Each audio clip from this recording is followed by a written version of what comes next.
Gua tuh bikin episode ini sebenarnya udah lama. Cuman prinsip gua ketika ada ganjelan ya, ada yang ganjel belum plong belum lega itu gua gak akan publish. Mau sebulan, mau 2 bulan, pokoknya kalau masih ganjel, masih ada yang belum plong gitu, gua gak akan publish.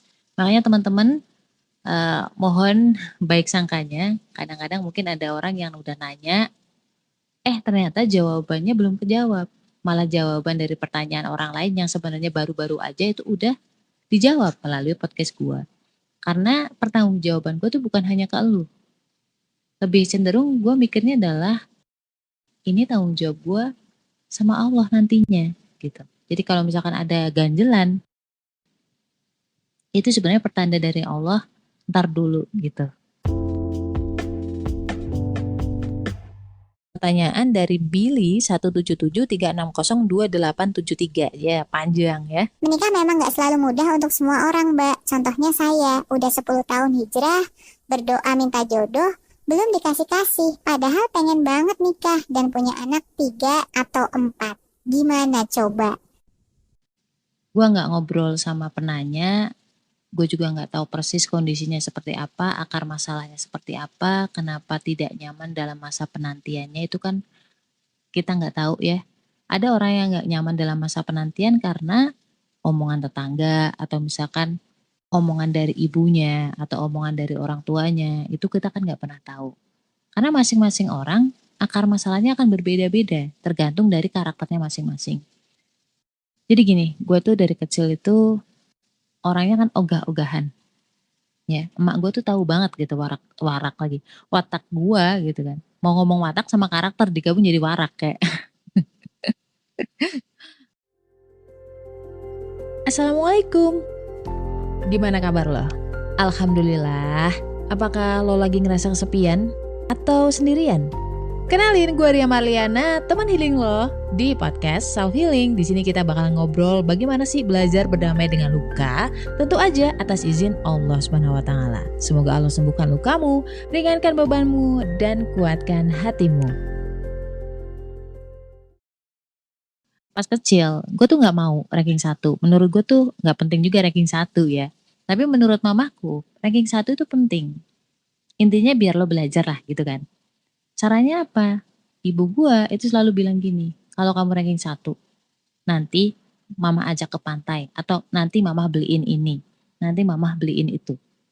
Tapi ada masa-masa dimana janji mamaku itu, janji ibuku tuh tidak bisa dipenuhi, ya kan? Kan ada banyak kondisi, contohnya misalkan duit mak gue lagi cekak atau gimana, jadi belum bisa membelikan. Cuma pas kecil, gue marah. Karena gini, mama gimana sih kan udah janji, kan harusnya hari ini, kan harusnya begini gitu kan.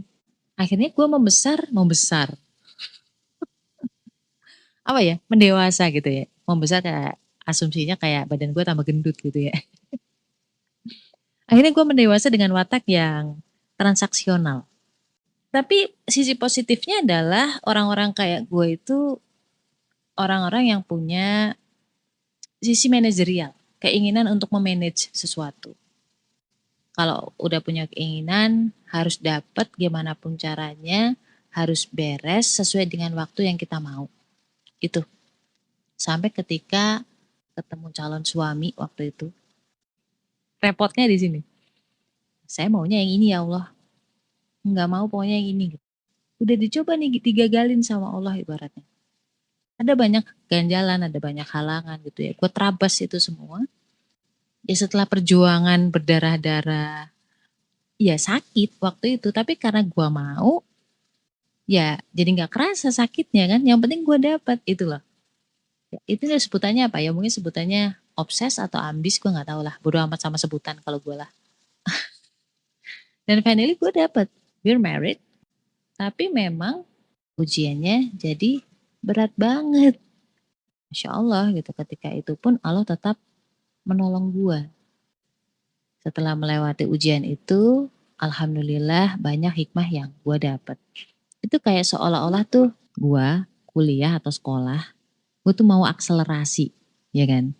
Ibarat kata nih Allah udah milih nih sebenarnya jodoh kamu memang si X gitu. Tapi lewat jalan yang ini nih, sabar, lewat jalan yang ini, pelan-pelan. Nanti juga pada waktunya akan sampai. Tapi sepanjang jalan kan enak nih, nyaman ya, jalannya tuh mulus, lancar gitu. Tapi nanti ketika lo memilih jalan yang ke kiri, yang gak sabaran, yang uring-uringan, yang harus sekarang, pokoknya harus ini, harus itu gitu. Sepanjang jalan sampai pada titik dikabulkannya doa, jadinya berat gitu. Begitupun setelahnya, karena mental kita masih belum mendewasa ya kan. Setelah menikah pun penyesuaiannya tidak mudah gitu. Coba misalkan sudah latihan sabar sebelum sampai pada titik pernikahan. Setelah menikah kan watak lo udah lebih dewasa, lebih wise, lebih sabaran menghadapi si suami, misalkan begitu. Itu salah satu case dalam hidup gue aja. Nah begitu banyak case-case yang lain di mana gue tuh gak sabaran, ketika masih ada ganjelan gue tabrak aja gitu ya. Banyak hal-hal yang membuat hati gue berat, hati gue merasa tersiksa, yang sebenarnya dunianya pun gak akan berubah. Artinya dunia itu sudah memang jadi jatah gue, di jam sekian, detik kesekian, akan datang rezeki itu, baik jodoh, anak, dan kawan-kawan tuh sudah ada catatannya semua. Masalahnya, gue memilih jalan yang mana nih? Jalan yang memang sabar, penuh dengan doa, percaya sama Allah, menyerahkan itu ke Allah, atau jalan yang sebaliknya, yang sebelah kiri, di mana itu kayak gue uring-uringan, gue berusaha memanage itu sendiri, akhirnya panas-panas sendiri, gelisah-gelisah sendiri, itu pilihan gue mau yang mana gitu. Jadi di situ gue membuktikan salah satu sifat Allah, yaitu Allah yang maha mengetahui sedangkan kita tidak mengetahui. Jadi gue sekarang belajar untuk lebih berserah gitu, lebih menyerahkan itu kepada ahlinya.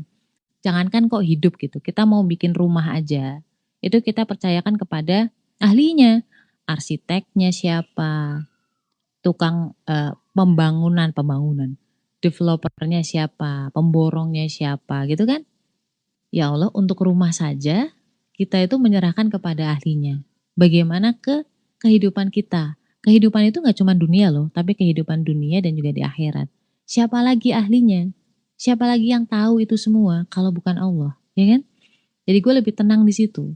Allah pasti manage gitu semua. Dan gak cuma gue, tapi seluruh makhluk di bumi ini. Jangankan kok lu, hewan melata aja itu di manage sama Allah. Orang itu tenang kalau dia kenal siapa manajernya. Kalau kita kenal sifatnya Allah gitu ya, kita akan rela aja di manage oleh Allah. Udah tugas kita tuh cuma sholat, istiqoroh, minta doa, udah disabarin gitu. Ketika gue menginginkan sesuatu, Allah pasti akan kasih itu jika itu baik buat gue. Ketika gue udah siap, gue udah amanah, dan gue memang butuh itu, Allah pasti datengin. Contoh mobil nih sekarang, mobil yang modern gitu. Ngapain gue punya mobil sekarang? Gue gak punya income, nanti malah terbebani dengan biaya pajak, ya kan? Terus mobil itu pun gak kemana-mana gitu, ngapain gue memilikinya, bener gak? Itu. Perjalanan orang memahami dan mengenal Allah itu kan masing-masing. Tapi percayalah, semakin banyak ujian, semakin husnudzon sama Allah, semakin kita kenal siapa Allah. Kalau kita tahu begitu cintanya Allah sama kita, begitu sayangnya Allah sama kita, lu merasakan itu, lu pasti happy dengan cara Allah memanage hidup lo. Dan cara gue memahami bagaimana cinta Allah kepada kita, hambanya adalah melihat bagaimana cintanya Rasulullah kepada umatnya. Itu Masya Allah, gue speechless untuk itu. Dan gue cuma bisa berdoa agar Allah selalu membuat kita tuh paham dan merasakan sebesar itu cintanya Allah dan Rasulullah untuk kita. Bersyukur dan husnudzon. Ya, la haula wala quwata illa billah. Stay love and assalamualaikum warahmatullahi wabarakatuh.